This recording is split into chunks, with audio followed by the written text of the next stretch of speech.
اجتماعی قربانی 2024 اپنے شہر میں رہتے ہوئے ہمارے ذریعے قربانی کروائے۔ آپ کی قربانی ہوں گی اور گوشت غریبوں میں تقسیم کیا جائے گا، جس کی باقاعدہ ویڈیو ریکارڈنگ کری جائیں گی، جسے آپ دیکھ سکتے ہیں۔ حصہ بک کروانے کے لیے اس نمبر پر رابطہ کریں۔ جتنا ہو سکے اللہ اللہ کرنے کا مزاج بنے گا، ذکر کا مزاج بنے گا، تسبیح کا مزاج بنے گا، دعاؤں کا مزاج بنے گا، اور جتنی نگاہ اللہ کی طرف ہوگی اور جتنی فکریں ہمارے اندر ہوگی اتنے اثرات مجمع پر پڑتے ہیں۔ ایک بزرگ کو لوگوں نے دیکھا، مجذوب الحال تھے، بڑے تعجب سے پنڈال کے اطراف میں گھوم رہے تھے، اور پہلے جماعت والوں کو ہکارے تھے، چلو چلو جاؤ، بیکار فضول لوگ ہیں، چلو بھاگیں۔ تو حضرت آپ پنڈال کے اطراف میں کیوں تعجب سے پھر رہے ہو؟ بولے تعجب ہے مجھے اس بات کا، اتنے فرشتوں کو میں نے زندگی میں کبھی اترتے نہیں دیکھا۔ ایک عجیب بات، سمجھے، فرشتوں کی مجلس ہے، ہر مجلس کو اچھے انداز سے پورا کرنا اور جم کے بیٹھنا، فکر کے ساتھ بیٹھنا، اور باقی اوقات میں اپنا اللہ اللہ کرنا۔ اور یہ مجلسیں اس لیے میں نے شروع میں کہا، اس لیے شروع کی گئی کہ وہ باتیں جو نظام الدین کی چار دیواری میں کہی جاتی ہے، سارا مجمع تو نہیں پہنچ پاتا۔ نظام الدین گنے چونے لوگ پہنچ پاتے، سال میں وہ بھی 2 سال میں ایک دفعہ 500-600 کا مجمع پہنچ جاتا ہے، باقی جو دوسرا مجمع ہزاروں کا ہے کام کرنے والوں کا، اس کے سامنے بھی تو صحیح بات آنی چاہیے۔ اس وقت آئے گی جب یہ سنے گا کہ بھئی اس وقت کیا کہا جا رہا، کیا ضرورت ہے کام کی، اسے لے، انشاءاللہ اسے کام آگے بڑھے گا، علاقہ ترقی کرے گا، اور علاقوں میں دین کی فضا بنے گی، بے دینی ختم ہوگی،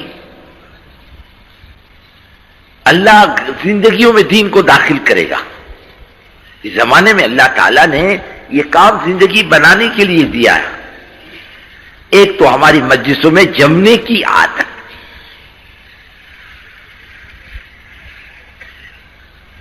جمعوں کے بہت فائدہ ہے۔ ہمارے ایک بڑے میاں تھے، مر گئے، اللہ ان کی مغفرت کرے، 80 سال کی عمر تک اس شخص نے مسجد میں قدم نہیں رکھا۔ ایک دن بڑے مصیبت سے بمبئی کی تاجروں کی جماعت آئی کہ میں نے کہا تم بھی تاجر ہو، چلو۔ بڑے مشکل سے بڑے میاں کو لائے۔ بڑے میاں عشاء کی نماز میں لوگ سجدے میں گئے، بڈھا سجدے سے اٹھ کے بھاگا۔ تھوڑی دیر بعد اس کا لڑکا ہے، میرے باپ کے جوتے کا ہے۔ میں نے کہا میرے کو کیا تیرے باپ کے جوتے کا، ڈھونڈ۔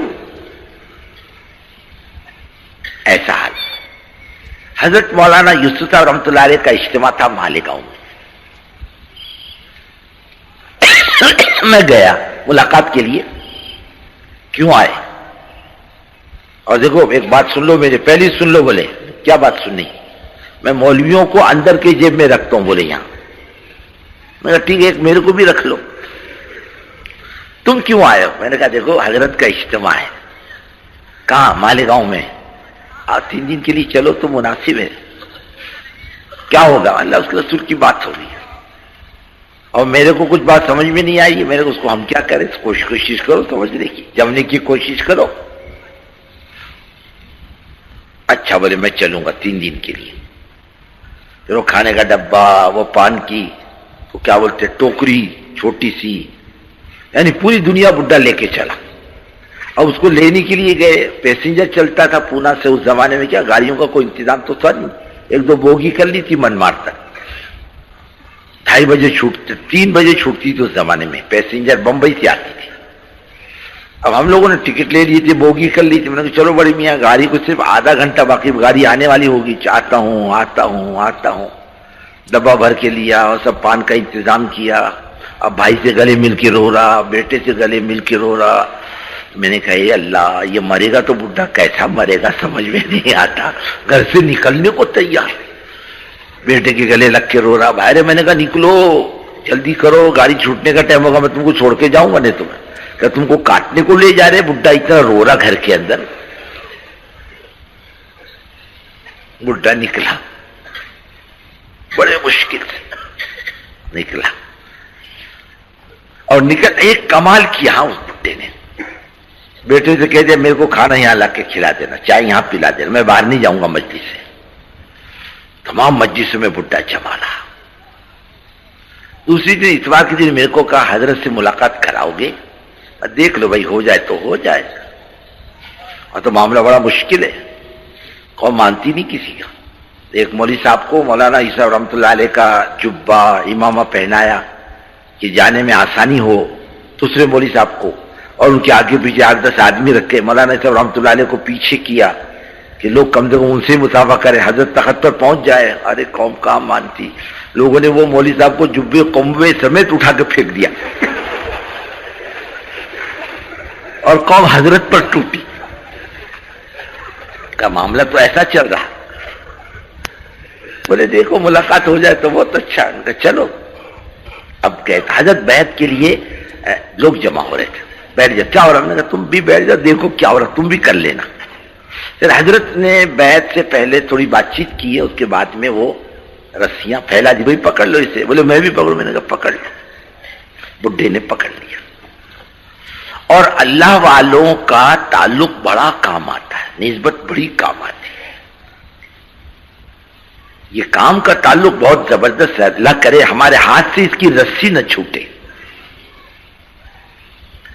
حضرت نے بیعت کی، پھر دعا کی، پھر اٹھ کے چلے جاؤ. بڈھا روتے روتے روتے زمین پر لوٹ گیا. بڑے مشکل سے اٹھایا، بڑے میاں کی بیٹوں نے ناک صاف کی، پانی پلایا. میں نے کہا کیوں روتے ہو؟ کہ 80 سال کی زندگیوں کے بدعمالیاں سانپ بچھو بن کے ڈس رہی. اب میری عمر 80 سال کی ہو گئی، موت کب آئے گی بھروسہ تھوڑی. مر جاؤں گا، میرا کیا ہوگا؟ میری 80 سال کی عمر. لیکن اللہ تعالیٰ نیتوں پر راستے کھولتے ہیں. بڑے میں نے حج بھی کیا، اور پھر ہمارے لوگوں کے ساتھ بڑودہ کے اجتماع میں بھی آئے. 1968 کی بات، حضرت جی کا انتقال ہوا. ہمارے دوسرے حضرت جی رحمۃ اللہ علیہ کے زمانے میں بڑے میاں گئے، واپس آئے. منگل کے دن قرآن شریف پڑھتا تھا بڈھا. 28 پارے ہو گئے تھے بڈھے کے. منگل کے دن 28 پارے یا بدھ کے دن پڑھے، اور پڑھانے والے سے کہا میری طبیعت ٹھیک نہیں اور میں ابھی گھر جاتا ہوں، کل زندگی باقی رہی تو 28 پورے کر لوں گا. اس عمر میں 90 سال کی عمر میں. اور دوسرے دن بڑے میاں کا جنازہ پہنچا. جبکہ جماعتیں کام کرنے کے لیے اکٹھا ہو گئی، بڑے میاں کا جنازہ آ گیا. لیکن بڈھا لے کے گیا کچھ نہ کچھ. جمنا یہ خیر کی بات ہے. اجتماعی قربانی 2024 اپنے شہر میں رہتے ہوئے ہمارے ذریعے قربانی کروائے. آپ کی قربانی ہوں گی اور گوشت غریبوں میں تقسیم کیا جائے گا، جس کی باقاعدہ ویڈیو ریکارڈنگ کری جائیں گی، جسے آپ دیکھ سکتے ہیں. حصہ بک کروانے کے لیے اس نمبر پر رابطہ کریں.